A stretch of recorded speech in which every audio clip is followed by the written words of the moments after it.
খুব টেস্টি হয়েছে আজকে পাঁপড়গুলো, মানে মুচমুচে হয়েছে খুব। থাক এখানে, আমি কটা খেলাম, এইটুকুনি শোনার জন্য থাক, পরে এসে ওকে দিচ্ছি। ও কোথায় কি জানি, এদিকে ওকে দেখতেই পাচ্ছি না। মা ফাটি করে কি লিখেছে, যাই যাই নিয়ে আসি।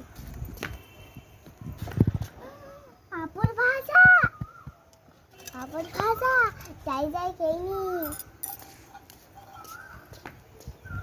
এই শোনাই, এই কোথায় তুই, এদিকে আয়। এই শোনাই, এইদিকে আয়, তোর জন্য পাঁপড় ভাজা এনেছিলাম, তুই তখন ওদিকে খেলছিলি আর ডাকিনি।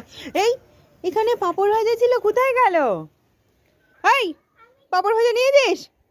কি রে তুই নিয়েছিস, বল পাঁপড় ভাজা নিয়েছিস? হ্যাঁ দেখি দেখি দেখি দেখে, এই তোকে দেওয়ার জন্যই তো এনেছিলাম, তুই আগে আগে আমাকে না বলে নিয়ে নিস, আর আমি খুঁজে বেড়াই সারাক্ষণ, দুষ্টু মেয়ে কোথাকারের।